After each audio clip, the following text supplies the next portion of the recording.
Halo teman-teman, selamat datang di video terakhir dari seri Limit Fungsi. Selama 7 video, kita sudah belajar banyak tentang konsep limit, teknik menghitung, dan berbagai strategi. Sekarang pertanyaannya, untuk apa semua ini? Apakah limit hanya ada di buku matematika? Tentu tidak. Di video penutup ini, kita akan menjelajahi bagaimana limit digunakan dalam kehidupan nyata. Dari menghitung kecepatan mobil, pertumbuhan populasi, hingga menjadi fondasi untuk kalkulus yang kalian pelajari nanti. Ini adalah perjalanan terakhir kita, dan ini akan sangat menarik.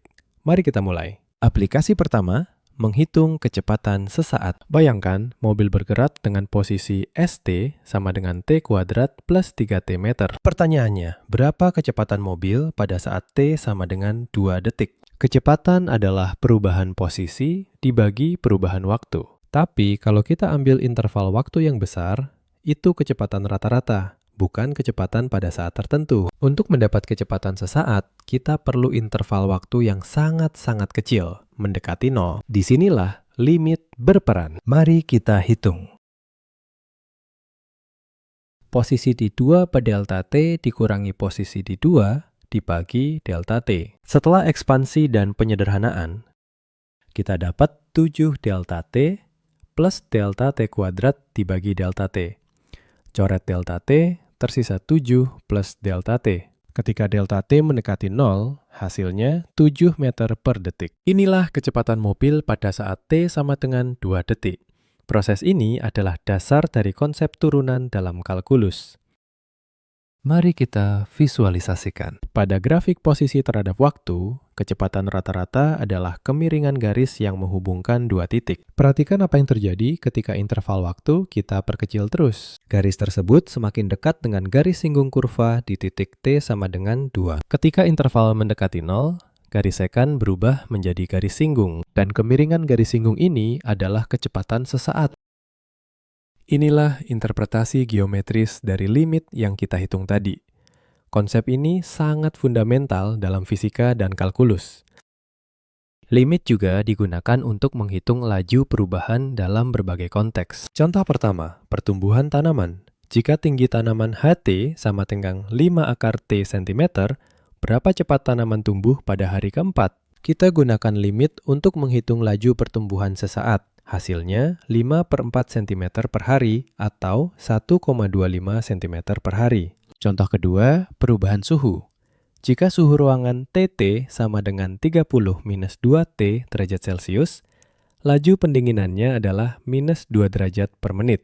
Contoh ketiga, dalam ekonomi, limit digunakan untuk menghitung biaya marginal, yaitu biaya untuk memproduksi 1 unit tambahan. Semua ini menggunakan konsep limit untuk menghitung laju perubahan sesaat. Contoh menarik lainnya adalah pertumbuhan populasi. Bayangkan koloni bakteri yang populasinya PT sama dengan 100 kali 2 pangkat T.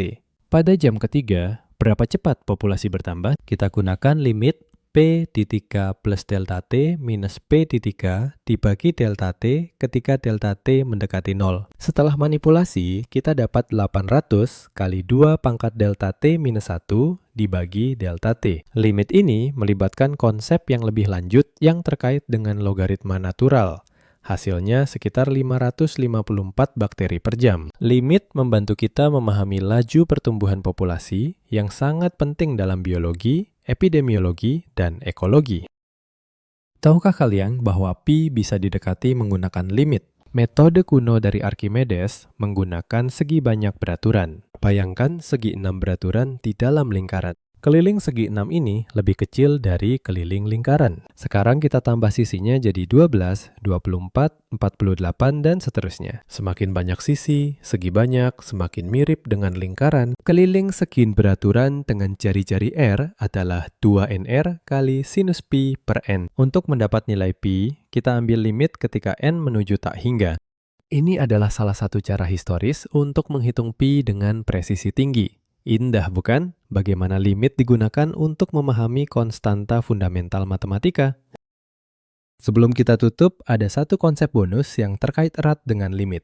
Kontinuitas. Fungsi dikatakan kontinu di titik X sama dengan A jika 3 syarat terpenuhi. Pertama, FA harus terdefinisi. Kedua, limitnya harus ada. Ketiga, limit harus sama dengan nilai fungsi. Secara intuitif, fungsi kontinu adalah fungsi yang grafiknya bisa digambar tanpa mengangkat pensil. Tidak ada putus, tidak ada lubang, tidak ada lompatan. Konsep kontinuitas ini sangat penting dalam kalkulus dan akan kalian pelajari lebih detail nanti.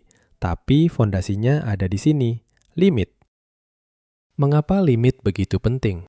Karena limit adalah fondasi dari seluruh kalkulus. Kalkulus punya dua cabang utama, turunan dan integral. Turunan, yang menghitung kecepatan sesaat dan kemiringan garis singgung, didefinisikan menggunakan limit.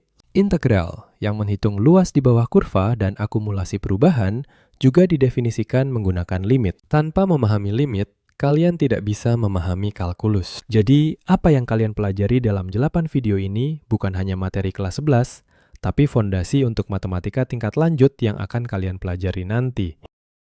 Aplikasi limit tidak terbatas pada matematika murni. Di fisika, limit digunakan untuk menghitung kecepatan, percepatan, dan berbagai besaran turunan lainnya. Di ekonomi, untuk menghitung biaya marginal dan mengoptimalkan profit.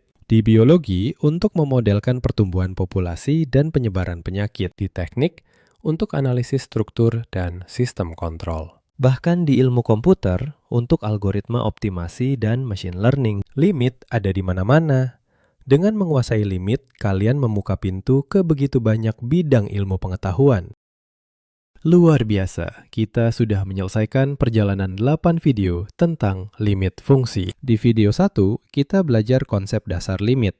Video 2, limit kiri dan kanan. Video 3, sifat-sifat limit. Video 4, substitusi langsung. Video 5, limit tak hingga. Video 6, berbagai metode penentuan limit. Video 7, strategi mengatasi bentuk tak tentu. Dan video 8 hari ini, aplikasi limit di dunia nyata. Dari konsep dasar hingga aplikasi, kalian sekarang punya pemahaman komprehensif tentang limit. Selamat! Sebelum kita tutup, saya ingin memberikan beberapa tips. Pertama, latihan adalah kunci. Kerjakan banyak soal secara rutin. Kedua, pahami konsepnya, jangan hanya hafal rumus. Ketiga, diskusikan dengan teman. Mengajar orang lain adalah cara terbaik belajar. Keempat, jangan takut salah. Kesalahan adalah bagian dari belajar. Kelima, hubungkan dengan dunia nyata agar lebih bermakna. Dan keenam, jangan ragu bertanya pada guru kalau kesulitan. Matematika itu indah, dan limit adalah salah satu konsep terindahnya. Kalian bisa menguasai ini.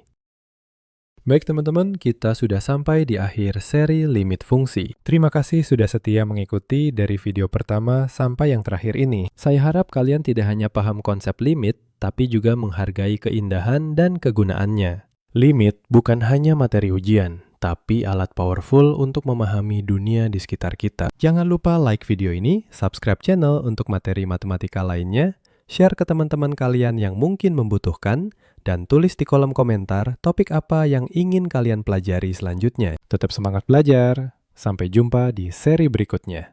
Salam matematika.